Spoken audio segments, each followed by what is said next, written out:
ហាផ្ទៃកម្ពុជាបញ្ជាក់ថាកម្ពុជាបានតាមដាននិងកត់ត្រាទុកជាបន្តបន្ទាប់នៅសកម្មភាពមិនស្មោះត្រង់មួយចំនួនរបស់ភាគីថៃទោះបីភាគីទាំងពីរពុំបានផ្ទុះអាវុធដាក់គ្នាក៏ពិតមែនតាមក្រសួងមហាផ្ទៃសកម្មភាពមិនស្មោះត្រង់របស់ភាគីថៃនោះរួមមានការចូលកាន់កាប់ទឹកដីកម្ពុជាដែលខុសច្បាប់ការបំផ្លិចបំផ្លាញផ្ទះសម្បែងការលួចទ្រព្យសម្បត្តិនិងការរារាំងជនស៊ីវិលកម្ពុជាមិនឲ្យត្រឡប់ទៅផ្ទះសម្បែងវិញជាដើមគិតត្រឹមថ្ងៃទី28ខែមករាឆ្នាំ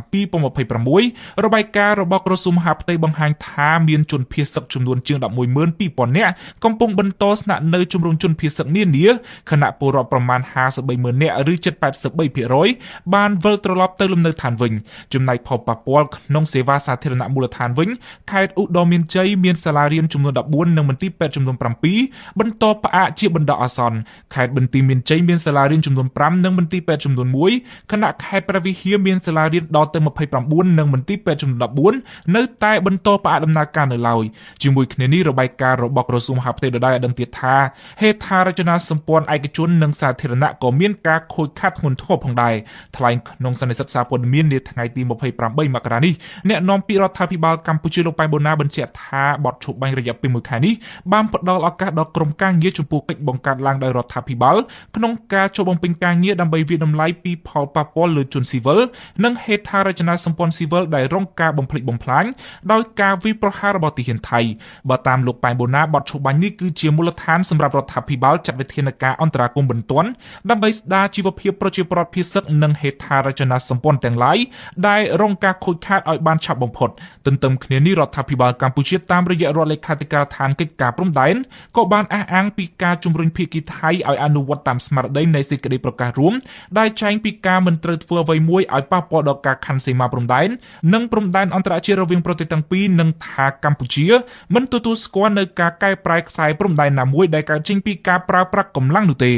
ប្រទេសកម្ពុជាបានសម្រេចចូលជាសមាជិកក្រុមប្រឹក្សាសន្តិភាពដែលផ្ដួចផ្ដើមឡើងដោយប្រធានាធិបតីអាមេរិកលោក Donald Trump ដំណើរគ្នានេះកម្ពុជាក៏ទទួលរាក់ទាក់នៅដំណើរទស្សនកិច្ចរបស់កងនាវាអាមេរិកប្រចាំ Indo-Pacific ឲ្យចូលចតនៅកំពង់ផែរៀមដែលជាមូលដ្ឋានកងទ័ពជើងទឹកដ៏ចម្រូងចម្រាសរវាងចិននិងអាមេរិកក្នុងដំណើរទស្សនកិច្ចរយៈពេល5ថ្ងៃនៅកម្ពុជាមេទ័ពជើងទឹកអាមេរិកក៏បានជួបជាមួយថ្នាក់ដឹកនាំកំពូលរបស់កម្ពុជានិងបានរំលឹកពីសមយុទ្ធឆ្មាំអង្គររួមគ្នាឡើងវិញនៅពេលខាងមុខអ្នកជំនាញផ្នែកវិទ្យាសាស្ត្រនិងភូមិសាស្ត្រនយោបាយបានមើលឃើញថាទំនាក់ទំនងរវាងកម្ពុជានិងសហរដ្ឋអាមេរិកនាដំណាក់កាលចុងក្រោយនេះគឺជាការព្យាយាមរបស់កម្ពុជាក្នុងការរក្សានៅតុល្យភាពឥទ្ធិពលរវាងមហាអំណាចទាំងពីរគឺសហរដ្ឋអាមេរិកនិងចិននៅក្នុងប្រទេសកម្ពុជាច្រើនជាងហេតុផលផ្សេង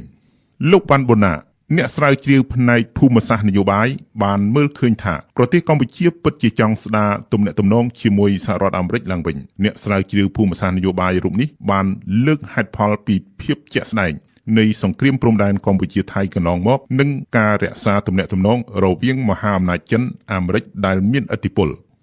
បើតាមរយៈការពង្រឹងទំនាក់ទំនងរវាងសហរដ្ឋអាមេរិកនិងកម្ពុជានៅពេលបច្ចុប្បន្ននេះកម្ពុជាពិតជាចង់ទី1ស្ដារទំនាក់ទំនងរបស់កម្ពុជានិងសហរដ្ឋអាមេរិកឲ្យមានភាពល្អប្រសើរឡើងវិញដើម្បីជាការធ្វើតុល្យភាពគោលនយោបាយការបរទេសក្នុងទំនាក់ទំនងរវាងប្រទេសមហាអំណាចចិននិងសហរដ្ឋអាមេរិកផងដែរដោយសារកន្លងទៅមជ្ឈដ្ឋានមួយចំនួនបានលើកឡើងថាចិនអាចធានាការពារសន្តិសុខរបស់ប្រទេសកម្ពុជាពីការឈានពានពីប្រទេសជិតខាងទាំងពីរជាពិសេសថៃដូចជាវៀតណាមក៏ប៉ុន្តែព្រឹត្តិការណ៍កន្លងទៅដែលយើងបញ្ហាចំនួនព្រំដែនរវាងកម្ពុជានិងថៃបានបង្ហាញឃើញថា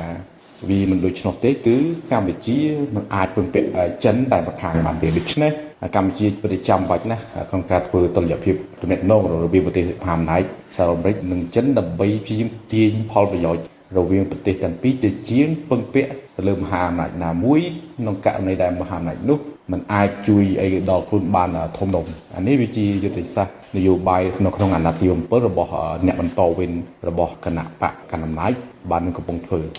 លោកបណ្ឌិតកិនភាសាស្ត្រាចារ្យផ្នែកវិទ្យាសាស្ត្រនិងភូមិសាស្ត្រនយោបាយក៏យល់ឃើញថានៅក្នុងបរិយានៃភូមិសាស្ត្រនយោបាយពិភពលោកកំពុងស្មុគស្មាញនិងពិបាកប៉ាន់ស្មានប្រទេសកម្ពុជាកំពុងព្យាយាមរក្សានៅតុល្យភាពទំនាក់ទំនងរវាងមហាអំណាចដែលប្រជែងគ្នាទាំងពីរ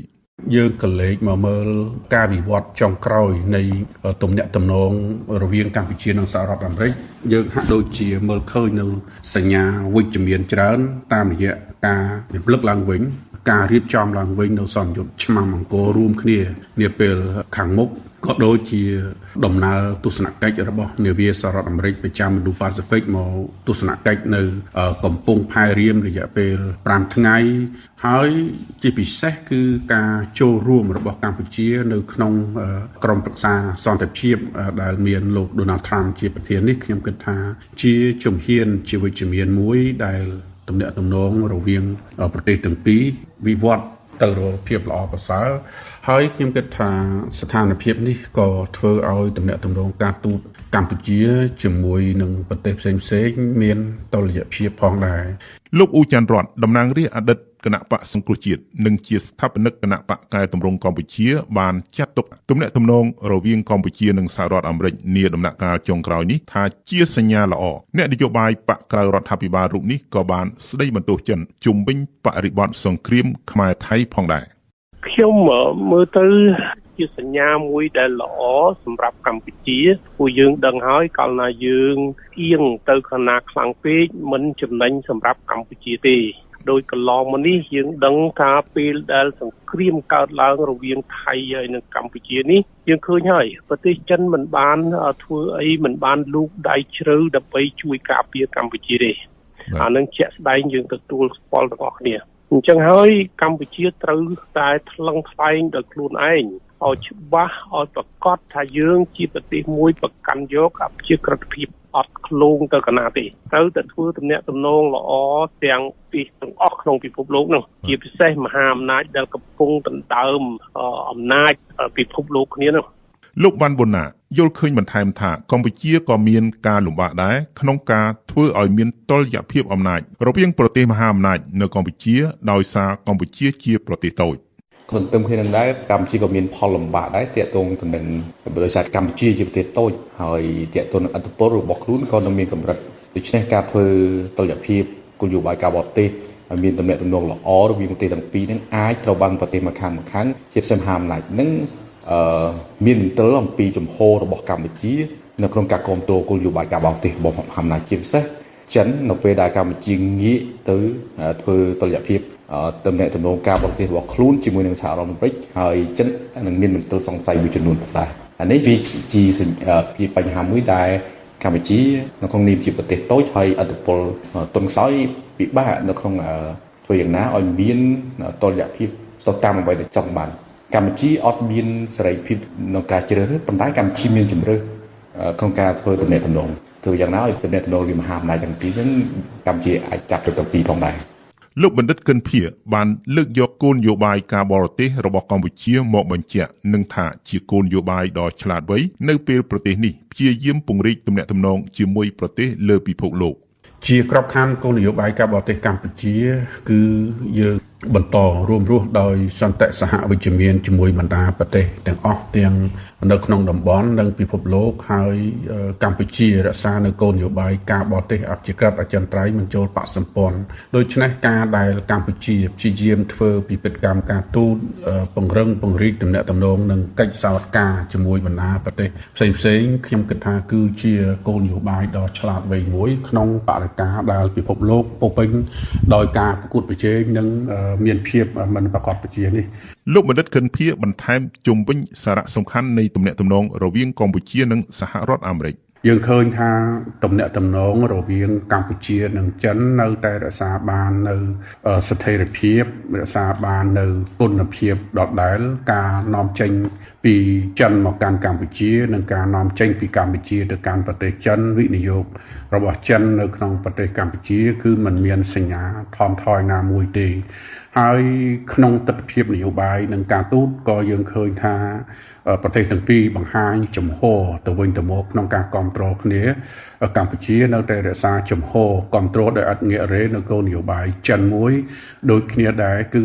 ចិនតែងតែគ្រប់គ្រងជំរើសនយោបាយរបស់កម្ពុជាមាគ៌ានៃការអភិវឌ្ឍរបស់កម្ពុជានិងការប្រកាន់គោលការណ៍មិនជ្រៀតជ្រែកកិច្ចការផ្ទៃក្នុងរបស់ផងគ្នាទៅវិញទៅមក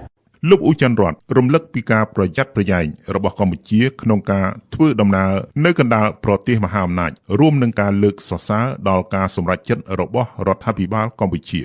ខ្ញុំតែងតែលើកឡើងថាប្រទេសតូចទៅលើធ្វើដំណើរនឹងដោយប្រយ័ត្នបន្តិចបើមិនចឹងទេវាគ្រោះថ្នាក់ដោយសារការដណ្ដើមគ្នារវាងប្រទេសធំៗទាំងអស់នោះពេលនេះខ្ញុំឃើញ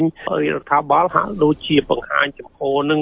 ល្អជាមួយនឹងសហរដ្ឋអាមេរិកនោះមានន័យថាទុនភ្លុនជាមួយសហរដ្ឋអាមេរិកឲ្យអាចជជែកគ្នាបានច្រើនដោយសារហេតុផលមួយចំនួននៅពេលនេះមានការសម្រេចចិត្តចូលរួមជាមួយនឹង Board of Peace នៃក្រុមប្រឹក្សាសន្តិភាពរបស់ Donald Trump នឹងផងឲ្យទៅជែកគ្នាពីរឿងសមយុទ្ធឡើងវិញផងទទួលស្វាគមន៍នាវាចម្បាំងអាមេរិកជាដើមនៅសមុទ្ររៀមអីនោះជារឿងមួយដែលយើងគិតថាទំនាក់ទំនងរបស់កម្ពុជានិងអាមេរិកនេះមានភាពប្រសើរឡើងវិញដោយសារមេរៀនថ្មីនេះមេរៀនថ្មីនេះគឺប្រធានាធិបតី Donald Trump លោកប្រឹងប្រែងដើម្បីនាំប្រទេសទាំងពីរនឹងបញ្ឈប់ការប្រយុទ្ធគ្នាជាដើមអញ្ចឹងកសាងឲ្យមានសន្តិភាពអីក៏ខែតុលាអញ្ចឹងលោកវ៉ាន់បូណាលើកឡើងពីការស្ដារទំនាក់ទំនងជាមួយអាមេរិកឡើងវិញរបស់កម្ពុជាដោយបង្ហាញនូវការគាំទ្រដល់អាមេរិកនិងជំហរលោក Donald Trump ជាពិសេសបញ្ហាសន្តិភាពមួយវិញទៀតកត្តាដែលធ្វើឲ្យកម្ពុជាអាចស្ដារទំនាក់ទំនងឡើងវិញបានដោយសារនៅក្នុងសម័យរដ្ឋបាលរបស់លោក Donald Trump គាត់មិនខ្វល់ពីរឿងសិទ្ធិប្រជាធិបតេយ្យសំខាន់ឲ្យតែប្រទេសណាដែលគាំទ្រផលប្រយោជន៍របស់សហរដ្ឋអាមេរិកក៏ដូចជាមានជំហរគាំទ្រវិធានការរបស់លោក Donald Trump គឺគាត់ពេញចិត្តនិងចូលចិត្តដូច្នេះវាជាកាសមួយដែលធ្វើឲ្យកម្ពុជានឹងអាចចាប់ស្ដារទំនាក់ទំនងរវាងកម្ពុជានិងសហរដ្ឋអាមេរិកឡើងវិញដោយកម្ពុជា